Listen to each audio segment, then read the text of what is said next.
G'day there guys, it's Connor here again from Marky Industries and we're back with some more stories from Reddit. As always, if you enjoy these videos, be sure to hit like and subscribe, and also the notification bell so you never miss an episode. Alrighty, let's get right into it. Okie dokie folks, we're on relationships. This one was written by user IHeartYou2 and it's titled, I think my marriage to my husband is over. I need help. This got really long. I'm sorry. If you make it to the end, bless you. My husband and I have been together for 16 years. We have 2 kids. It's mostly been a good relationship with normal ebbs and flows. The past year has been pretty difficult on my end, and I think I've reached my breaking point. I just want to make it clear before I start that my husband is a good man, and I do love him. I've been a stay-at-home mum for most of our marriage. It was out of necessity rather than desire on my part. My husband was working at building his business, and we needed the flexibility of me being home. I had a job I loved, but I didn't make much and it just made sense at the time. I also homeschool our children because it works well for us. I did all the normal stay-at-home mum stuff, dinner, cleaning, laundry, bills, etc. He did help when needed and was never resentful of it. He worked very long hours and lots of weekends, but I supported him because owning his own business was his dream. About 3 years ago, I started to feel some fatigue from being the primary caregiver of our children. I wanted more, and our business was pretty stable, so we agreed that I'd go back to school.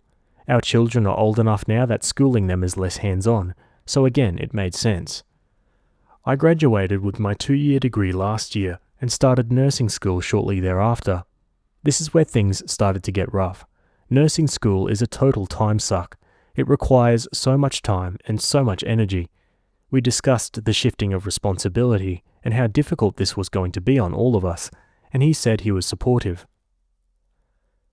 He started making snide comments about things he was doing at home, things I'd always taken care of, things that I guess he just didn't realize I did. I tried to communicate with him, see what could be done to make things easier on him for this transition.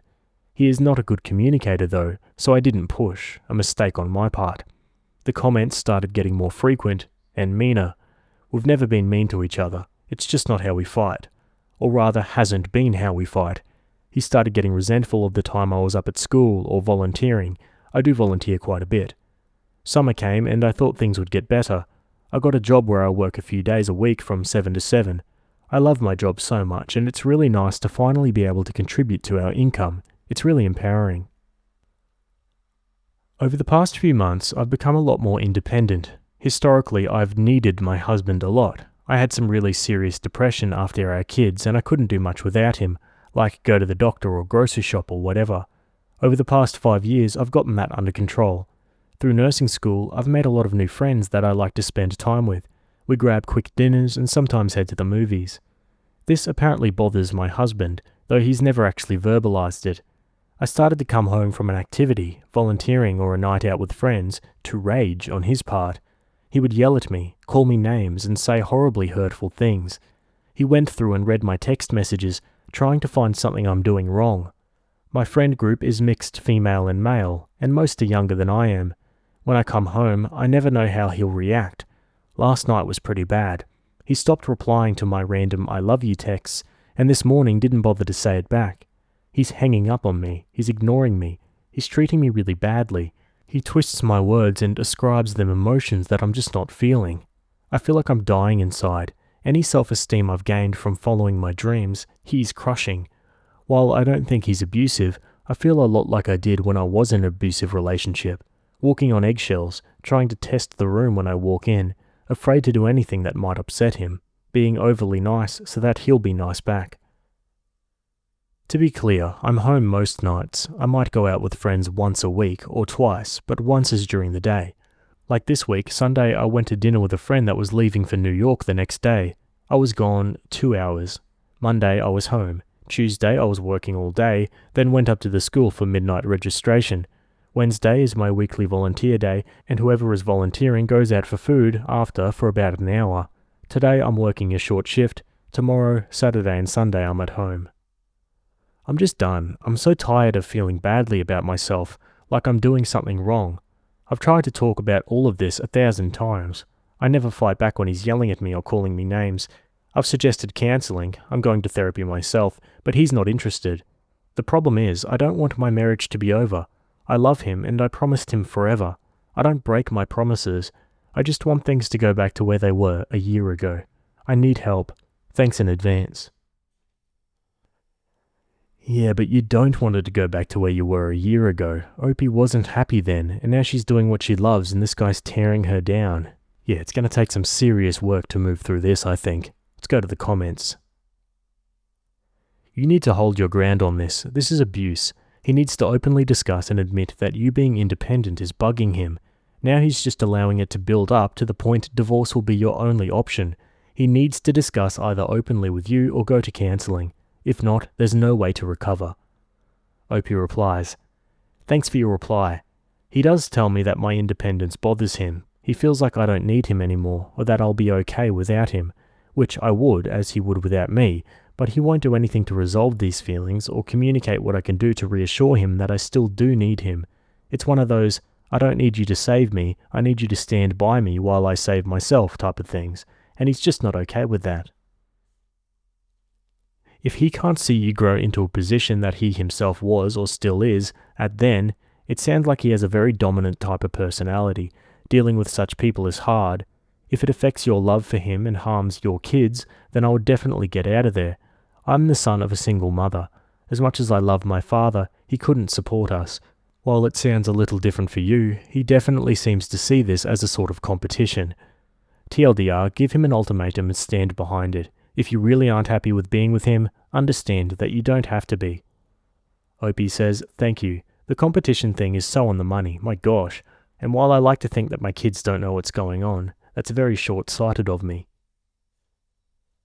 Quote, "While I don't think he's abusive, I feel a lot like I did when I was in an abusive relationship, walking on eggshells, trying to test the room when I walk in, afraid to do anything that might upset him, being overly nice so that he'll be nice back. That's abuse, honey. Either get counselling or get a divorce. I have a feeling you'll fare pretty well in a divorce. You have a stable career, you sacrificed a lot for him, he will owe big time. Divorce isn't that scary, you can do it." I wish I could offer you advice, but I got nothing. If he won't talk about it and won't stop treating you poorly, there's very little to be said. Please consider the effects of this environment on your children. To which Opie says, "Thank you." Quote, "The problem is, I don't want my marriage to be over, I just want things to go back to where they were a year ago." Things will never be like they were a year ago, and that's okay. What you want is to have good feelings about your marriage and your new self, and that's entirely possible, if he wants it. It probably won't happen without some counselling though, so that's where your focus should be with your husband. If you can't stand up to him when he's ranting, sit down and write him a letter. Tell him what you want, and that you don't think the two of you can get there without help. If he refuses to try though, you may end up having to get out of your marriage to save yourself. She replies, "Thanks for your thoughts. I do tell him later, after he's calmed down, how I feel about how he's treating me and how unhappy I am. I just don't do it when he's angry. It makes it worse." He has no right to verbally abuse you, period, full stop. Since that's already happening, it means serious resentment that probably can't be overcome. You should get a lawyer. But, and I'm going to get flamed for even pointing this out, you said you're home most nights, then went on to describe 5 nights with only one at home. I know it was only one night out and the others were work and volunteering, but this is a lot different than being home every night. I just don't think you guys are compatible anymore. You need someone that either has a lot of their hobbies or is okay being alone a lot. He needs someone that really loves the Netflix and chill home lifestyle and doesn't work nights. I think he's being a horrible jerk, but it's okay in my opinion for him to be unhappy with the changes you made unilaterally to your lifestyle. Maybe if he had communicated his needs and tried to find a better compromise before the resentment kicked in, you'd have some way to move forward, but I don't see it now. Hope that helps. Sorry for what you're going through. Opie replies, "Fair enough. Sunday to Wednesday I was home 1 night, but Wednesday to Sunday I'll be home 3 of the 5. He definitely has every right to resent the changes that I've made in our lifestyle and in myself. I just wish he'd helped me figure out how we can both be happy. It's his unwillingness to do so that's really killing things, I think." Yeah, I tend to agree. Opie updates 10 months later. While my original post didn't get a ton of feedback, I thought I'd update. About a month after I posted, I asked him for a separation. He agreed. I moved out and I've got my own place now. I thought maybe moving out would be the wake-up call that was needed to save the marriage, but it wasn't. However, it turned out to be the best thing for all of us. We share custody of our children, and they transitioned to public school and are doing very, very well. I'm doing pretty well too. It's been hard, and there have been a lot of ups and downs, but it's been worth it. We're all so much happier now, and my ex and I are working really well together to co-parent our kids, and we're even friends. We'll always be there for each other, but we're better off apart. Not the happy ending that I was hoping for, but a happy ending nonetheless. Yeah, that's about as good as you could hope. Opie comments, Thank you. My kids were one of my biggest considerations in deciding to leave. I want them to be strong and be good advocates for themselves, and I figured the best way to do that was to model it myself. I hope I did what was best for them. It's a big fear of mine. It took a few months after I moved out for him to stop being horrible. I think he realized that he was happier without me, honestly. Seeing me every day and feeling so much anger and resentment is, I think, what made everything so much worse. I never acted like I was single. I wasn't going out clubbing or dancing. I'd go see a movie, and I'd always invite him. I shipped the kids off to my parents multiple times to have a weekend alone with him, and he'd work instead. I'd asked him for dates and tried my best to make him understand how important our marriage was to me. I begged him, literally, to see a therapist. Okay, Opie makes a separate post 2 weeks later. My ex and I split last year. We're on good terms and share custody of our kids. We're actually friends too, which is nice. I'm in a school program and I graduate in December. Post-graduation, I'll be able to work pretty much anywhere. I hate the state that I live in. I'm miserable here. The weather, the culture, the politics, it's just not home to me and never has been. Previously, I'd resigned myself to living here forever because my ex will be here forever. Now that I'm single again, I've been exploring the idea of moving, namely to the East Coast. I've always wanted to go there and I feel like this is my chance. I have a trip planned in September to get a feel for the area and where I might want to live. I might put some applications in. The a-hole part comes in because we have kids. I'd never force them to come with me and they are old enough to make their own choices about where they want to live. But will I be an a-hole putting them in the situation, having them make a choice? I can't imagine being stuck here for another 6 years until my youngest graduates, but I don't want to mess up my kids' lives. Edit for a little more info, I'm going into the medical field, nursing, and the East Coast offers some of the best hospitals in the world. That's a huge factor in why I want to move there. I'll make at least twice what I make here, and have lots of opportunities in my career. And I'm in Texas, not on the West Coast. Across the country was a bit melodramatic on my part. And a couple of Opie's comments. My kids are 12 and 14. I don't want them to feel like they have to choose between my ex and I, which is where a lot of my hesitation lies, but it's not like I'd never see them. Ideally, if they stayed here, I'd get them spring break and summers. I'd come back for Christmas at the very least. I'll be working 3 days a week, which makes it easy for quick trips back here for a few nights once a month or so. That said, I've still not made my decision, and won't until I at least visit and then talk to my ex and get his thoughts. I appreciate your input. And in response to a commenter suggesting Opie should wait 6 years to move until her youngest graduates high school. I think part of the reason I'm so anxious to go is that I'm 39, I'm going to be a nurse. There are lots of career goals I have that I'll have a lot more opportunity to meet at some of the big hospitals on the East Coast. It would be amazing for my future, like Mass Gen, Mayo and the like. I'm not trying to justify my post, just talk some of this out. Yeah, geez, that's a big decision, and leaving the kids behind like that is a bit rough. Or even just making them make the decision. It's going to be hard for them. 12 and 14 are prime ages where you don't want to be moving anything around. Let's go to the comments. You're the a-hole. You said you can live anywhere. Your absence will have a huge impact on your children, and you have a choice. Wait it out. You're the a-hole. Hold out. Coming from another divorced person sticking it out in the state for the kids. Opie says, thanks for your reply and sharing your personal experience and choice. You're the a-hole if you disrupt their lives so significantly without a solid, concrete reason. Also, you likely can't move your kids across state lines due to custody laws, etc. Opie says, thanks for your input. I'll be making twice what I would make here, which is part of the reason, but not the biggest part, and I'd only move them if that's what they wanted. I'd never take them away from my ex. I'm sorry for you, but yes, you're the a-hole. I know it's tough being stuck in a place you hate, trust me, but you should always place your kids' well-being ahead of yours. And Opie doesn't update again for another 5.5 years, but here it is. It's kinda insane to see one of your posts up here. I guess I should update. A lot has obviously happened in the 6 years that have passed. I didn't end up moving, for those commenting on that. I stayed in Texas because I couldn't leave my kids. I'm glad I stayed. My youngest graduates high school this year, and I've been here for it all. My ex and I are on great terms. He's one of my best friends. He's not a bad person, he just doesn't know how to express himself. Neither of us are remarried. And it turns out I'm lesbian. I thought I was bisexual, but it turns out men just aren't for me. I also dropped out of nursing school as I was diagnosed with breast cancer the summer of 2019. With the pandemic shortly after, I'm honestly so glad I did.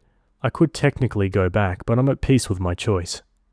As for now, I'm working, I'm healthy and happy. I'm planning to move states in the next year or two after my girls are settled into college.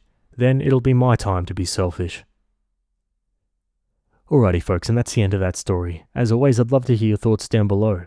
To be honest, to me the most surprising thing is the fact that they're like best friends after they split up. Like this guy was borderline abusive to her, or he was abusive, and now they're best friends? Jeez, talk about water under the bridge. Anyway guys, we're leaving that story there and we're moving on to another one. Okay, back over on relationships. This one was written by a throwaway account, and it's titled, My fiancé wants to buy a Tesla right out of college. I think it's not the best choice. He's ticked. Help. So Mark and I have been living together for 2 years now, which isn't that long, but it's long enough that our finances have become entangled. We've been engaged for 1.5 years now, and together for just over 4 years. I genuinely love him, and we've both done a lot of growing up over the course of our relationship, and fortunately we have grown together, not apart. However, neither of us are without our flaws. I'm still working on being a more direct communicator, for example. Anyway, the reason for this post: we pool our money into one big family pool, and have since we got engaged. I'm better than he is at planning for things and setting up goals, so while we discuss everything and talk as equals and partners, the bulk of the responsibility of research and number crunching falls on me, which I am okay with. We're partners and we each have our own strengths that we bring into the relationship. The budget is laid out as follows: emergency savings, retirement savings, future housing savings, wedding and honeymoon savings, current housing costs, includes all the bills and average food costs, date fund, pet fund, health and fitness fund, transportation and auto costs, and then 2 separate funds for each of us to do with as we wish. I also ended up with a rather sizable inheritance, which he does not have access to. The inheritance is for the future, and I'm working on growing it. It's tied up in investments and not something that we're factoring into plans for our near future. When budgeting, I pretend that it doesn't even exist. I know for a fact that he burns through his fund quickly. He always buys the latest released AAA game, shells out for several MMO subscriptions, and the rest is spent in in-game cash shops. I'm 100% fine with this. This is not the issue here. The issue is that $1,000 recently went missing from our wedding fund. We're not planning a big wedding, and the wedding will, when all is said and done, cost around $2,000 itself, and I was hoping to have another $500 for the honeymoon. By the way, because I'd rather save for a nicer house, I agreed to no engagement ring and just basic $100 wedding bands. I'm the furthest thing from a bridezilla. That's a lot of money to just go missing, especially since we're both still students who are working somewhat crappy student jobs.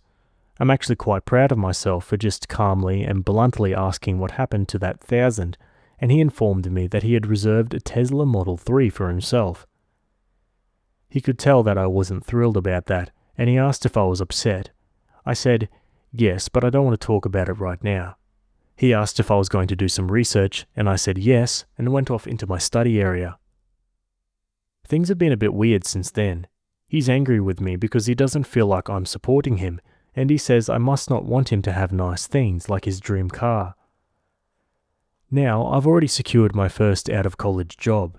On just my salary alone, we would be able to afford the Model 3, but I have strong feelings against living at your means right out of college. I personally feel like you should be living like you're still in college as far as budgeting goes for the first few years in order to be able to make big purchases like a house and to set your future up for success. He had said that he agreed when we set up our goals together and discussed this, and I'm hurt and upset that he didn't talk to me about this major purchase before going through with it. He still hasn't gotten any job offers that he's interested in. They didn't offer good enough packages, and I think he feels he needs to get a better offer than me, because none of the offers were skimpy, they were on par with or slightly below mine. I feel like he's trying to spend money that we don't have for himself without even thinking about how it could impact everything else. That $1,000 could have been shifted from the wedding fund to the moving costs fund, for example. I strongly feel like it could have been better spent. We are both still driving our beaters, but when we relocate for my job, we can easily get rid of them thanks to the amazing public transport that we'll have available to us. We even talked out the plan for transportation months ago, when my offer was still just tentative. Yeah, I don't blame OP for being a little miffed about this. Like, this is a major purchase commitment, and it sounds like he's kind of spending OP's money rather than money he already has. Let's go to the comments. OP adds in the comments, "The thing that really gets me is that assuming my job offer pans out, we'll be moving to New York City. I'm not sure where he thinks a Tesla is going to fit into that plan that he was very much on board for. This just feels like it's coming out of nowhere." A commenter says, "Then this guy's just a moron. Is this really what you want to deal with for the rest of your life?" OP says, "He's never done anything like this before, which is what's so hurtful to me. We generally talk to each other about purchases over 500, even if it does come from our individual allowances. It's what we've always done. This is just so out of the blue. I'm now wondering if this is just a warm-up for more things like this. I don't know." When someone shows you who they are, believe them. He is showing no remorse for stealing from your wedding fund, the wedding he wanted, and is now trying to make you the bad guy for ruining his dreams. Nice. First, I believe you can get the deposit back. The Model 3 deposits are refundable until they go into production. Maybe he was thinking it was reasonable to put it down just to hold a place in the line, then reevaluate at a later date and get it refunded if it wouldn't work out. But this doesn't justify how he went about it. Taking the money out of a together fund rather than his fund. He may be resentful that you want a wedding at all and is sacrificing his dream car for it, or feel that he doesn't have enough control of the finances. But again, you need to talk about it to resolve this, calmly. You sound like you're quite upset about this too. Please try to calm down and listen to his side, even if it does end up being as dumb as wanting a dream car right out of school. OP says, "I wanted to elope, but he wanted the wedding. So I said okay and planned a very frugal but still beautiful wedding for us that he didn't want to help with because he hates planning events. I'm upset because the person who I felt like was on the same page with me wasn't, and I do feel a bit betrayed, but I have listened to him. I sat there quietly the morning after when he laid out how much getting a Tesla, like all of his friends are, means to him. I still don't think it's a good enough reason to take our shared money without talking to me first for a car that he, quote, will never let me use. His words that came out when I was listening to him. Neither of us are more in control of the finances than the other, although I do more of the number crunching. When we pay bills, set goals, make purchases, etc., we talk everything through together. For a car that he will never let me use. So he, 1, committed to a $35,000 purchase without consulting you. 2, has no job lined up, so you might be paying the whole $35,000. And 3, and you can't even drive it, even if you pay for it. Is this all correct? Who's putting the money in the joint accounts? Is it like 50-50? OP says, it's 70-30 with me being the 70. He does slightly more of the housework to compensate for it, and we do treat the finances as if they were 50-50. OP comments on the original plan for transportation when they moved to New York. Our plan that we agreed upon and fleshed out when the offer became more than just a thought was that we would get rid of our current vehicles and get 2 really nice bicycles, and otherwise plan to use public transport, so this Tesla thing is extra weird to me. This is nowhere near what our plan was. OP comments when told she can't change him by arguing with him. I honestly haven't nagged or argued with him about it. I've informed him that I am upset, but that I'm not ready to talk about it yet because I need more information before going into that conversation. I came here to try to get some perspective on how to even frame that conversation. The only interactions we've had about it yet have been the night I found out about it, and the morning after when I asked him to explain his reasoning for doing what he did. I honestly do not see how I am nagging him. I have yet to express my personal feelings about this to him because I honestly don't know how to get him to approach the conversation with me from a position that isn't adversarial. Since I said that I'm unhappy with his choice, he's been very mopey and making passive-aggressive comments about how I must not love him. I don't want him to have nice things, crap like that. I don't feel like that attitude is conducive to a constructive conversation, and I honestly am starting to worry that he might get physical with me if it comes out that I'm not supportive of getting the Tesla and present to him all of the reasons why. Further, I'm still sorting out in my own mind all the reasons why I'm not okay with this. Someone comments, quote, I honestly am starting to worry that he might get physical with me. Wait a minute, this is a really bad sign. Has he gotten physical with you before when he's upset with you? Opie says, the only time he's ever been aggressive with me physically was when we were in the middle of sex early on, and he tried to initiate anal, and I told him no because it makes me uncomfortable and has never felt good to me. I've tried. He did lash out physically then and didn't want to resume other activities that night. I chalked that one up to some disappointment at being denied something he enjoys, and it's never happened again. However, he has gotten physical with people when they've really upset him, which admittedly is rare, but at the same time, it's a worry in the back of my mind. I don't think it'll happen, but the possibility does have me worried, and I want to handle this as sensitively as possible. Yeah, honestly, the fact that that's even a thought is a bad sign to me. On to an update. I don't know how many of you wanted an update, but I'm giving one because I feel like I owe it to this community. Y'all saved my ass and helped me wake the hell up. I read every single comment that was sent to me and I took them to heart. I realized that my relationship with Mike is toxic and that I needed to get out of it. I graduate next month and have my dream job secured. I might be in pain right now, but it will pass and I'll build a life for myself. This all moved pretty quickly. This morning, I told Mike that I had to talk to him and it was important. We talked about the Tesla and why he would commit to purchase something knowing full well that it conflicted with the standing plans and without even talking to me like a partner. He made a comment about not wanting to have to ask permission to buy something as simple and basic as a car, and I reiterated that he doesn't need permission, but he does need to include me in large plans that impact us both. I know that I sounded very rigid when it came to money in my post, but I'm really not. I'm just well organized and I pride myself on that. There's plenty of room for spontaneity and we both have somewhat generous pools of money to do things with, and I've never questioned any of his purchases before or wanted him to ask permission for anything. I just wanted to be included in the thought process.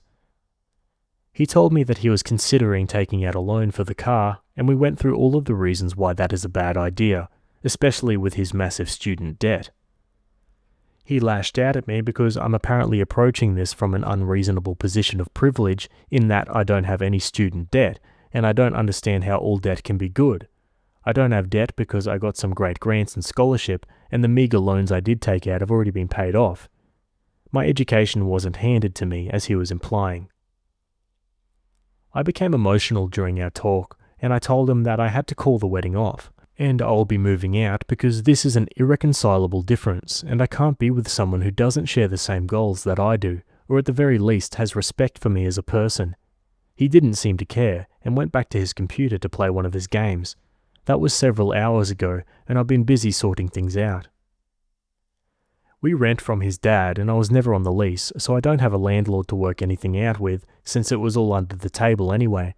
I still alerted his dad that I'm moving out, and he surprisingly wished me well, and told me that he knows I'll be a success someday, and he's just glad that he'll be able to say that he knew me when. That hit me so hard. I'm finding that I'm more upset about losing his family than I am about losing him, at least right now. My parents are both gone, and his family stepped up majorly and made me feel like I still had a family. Anyway, untangling assets has been very easy, since we did maintain separate accounts. I just deposited money into his for his spending account, and we're only legitimately joint on the wedding account. I'll get that closed down this week. I'm writing off the 1K as a loss and will let him deal with the Tesla mess on his own.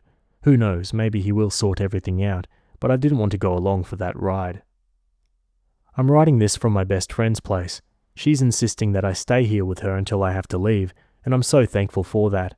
I'd never told her all of what was going on with us, and she was horrified that he'd do any of what he did, really. She offered to round up her brothers and cousins and go give him a talking to, which made me laugh. She's sweet and she's helping me cope with my feelings about everything that happened. I'm feeling sad and down, but I'm also already feeling relieved. Most of my things are already out of the apartment and are in my friend's garage, and I'll be getting a storage unit this week as well. But she's telling me there's no rush. Gah, sorry for all the rambling. Anyway, thank you all for helping me see all of the things that I didn't want to see, or couldn't see because everything had just been so normalized. I'm now apartment hunting, so I won't even be restricted as far as what kind of place I'm looking for, so that's another bright point. I'm a weird mixture of sad, angry, relieved, and excited right now. Thanks, Reddit. One comment says, I understand this is a difficult time for you, but let me say that I'm so proud of you for recognizing that this will be better for you in the long run. You don't need someone like him to drag you down when you're so full of potential and have worked so hard. Go find yourself a beautiful apartment because you really deserve it.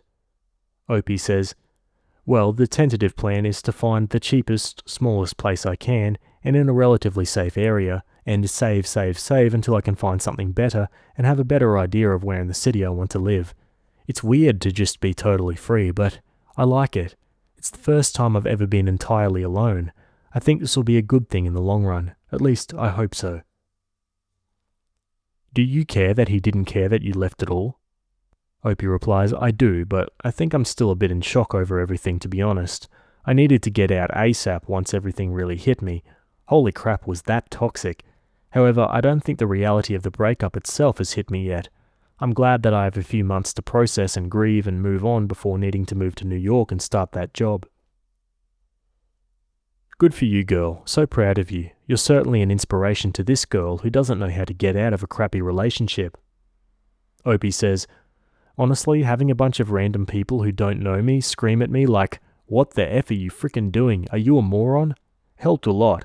The outside perspective and the fact that no one answered the question I was asking, rather answered the question that I was too afraid to ask, gave me the nudge to really breathe, take a step back and evaluate it all. And then something clicked inside of me and I had to make it happen. I'd probably still be with him had I not gotten those outside views, because honestly, taking some distance, it was obvious. I guess what I'm trying to get at is, you can do it too. I guess we all have to get to our breaking point first though, where we say, hey, I deserve better than this and I'm not going to take this crap. Reddit gave me the courage to do that. You keep doing what you need to, and you'll be out soon enough too. I have faith in you, random internet stranger. You've got this too. Another comment says, from what she said, it sounds like this dude's dad knew his son was a crap bag and was kind of expecting it sooner or later. That one really stood out. Never a sign the relationship looked good from the outside if their parents side with you in the breakup without needing to know details. Heading to New York City with no debt, a good job lined up, and free of a man-child who would have dragged down every opportunity she got, I hope she really thrived. Yeah, as do I, and I reckon she did. That sounds like a good time. And good on her too. I admire how quickly she acted in all of this. What do you guys think? Let me know down in the comments below.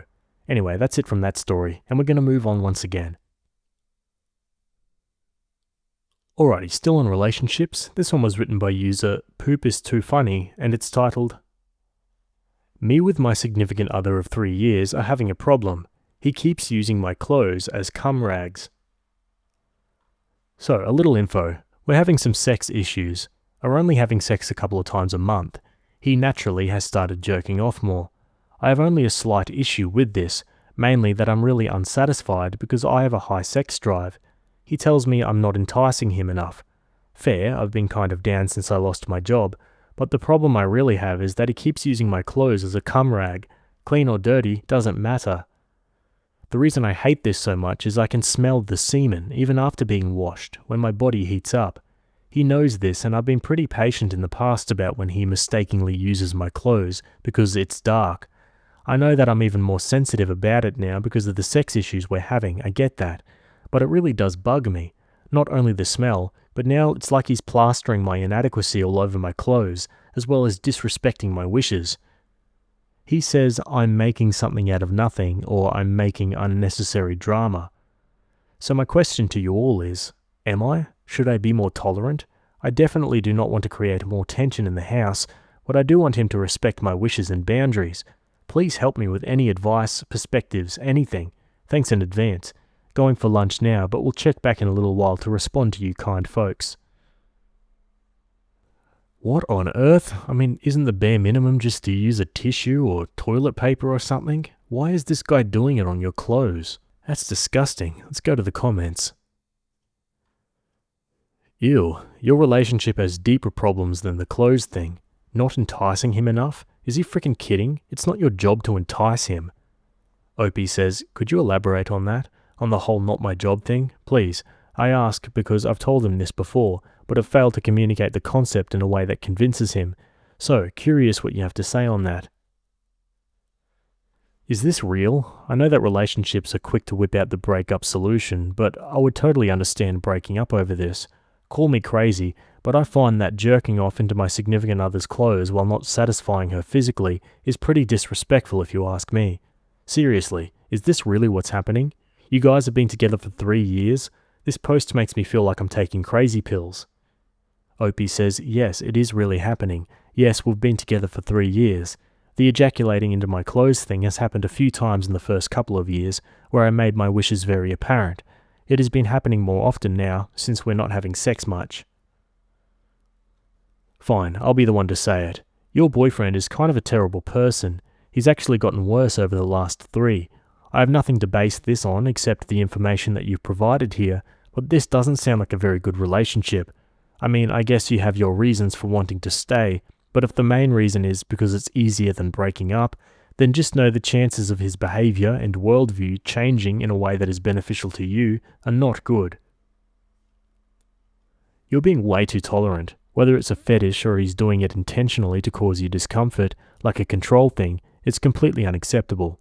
This is a leave and spend the night at a friend's house level offense. Opie replies, it's not a fetish, and it's not on purpose per se. It's more just like he doesn't care what he uses, and apparently cannot take the extra second to find an acceptable cum receptacle. Is he a cat and he's trying to mark his territory? This is disgusting. I know r/relationships is quick to suggest a breakup. This is not by itself grounds for ending the relationship. However, if he doesn't understand that it's disgusting, not at all a turn-on, and that mature adults don't behave like this, you've got communication issues big enough to get the F out of there. Opie says, I agree. I've told him that mature adults do not behave this way. He seems to think I'm blowing it out of proportion. Oh my god, no. Just reading the title enraged me. This is not nothing, and making him stop is not unnecessary drama. I'd be ticked as hell if my significant other did this once, so repetitively after you've told them not to. I have no advice, since I think everybody here will tell you what I'd tell you if I did, but holy crap, I'd rage. Opie replies, I'm really trying not to rage out, but it pisses me off quite a bit. I didn't even mention the kicker. We were in a fight at the time, and I was crying on the couch while he jerked off into my t-shirt. I feel really sad and angry about it all. Like, in front of you? Or he got up and went into the bedroom and jerked off onto your shirt? I hate to say this, but either way, this sounds like spite. He knows you don't like it and is continuing to do it, which means he's doing it on purpose. He jerked off into your shirt after making you cry. Opie says, not in front of me, no, but I knew that this is what he would do. It's not the first time. The fight wasn't all his fault. We were supposed to go on a date, which rarely happens, and when I went to pick him up from work, he said, meet me here instead. I got there and he was with some work friends having a beer. I got really angry and blew up at him. I did not blow up at him in front of his work buddies. My significant other uses his own clothes before even thinking about using mine. This is ridiculous. Tell him if it's not a big deal, then use his own clothes. Opie says, yeah, his clothes are just as readily available as mine are. Presumably, he doesn't want to use his own clothes because he plans on wearing them. Ugh. Opie adds this in the comments. So the way I see sex between two people who love one another in a committed relationship is that both people should make an effort to come together and create passion and intimacy. He feels as though I need to make him want to have sex with me. I'm a bit of a tomboy and grew up being made to feel uncomfortable with my sexuality.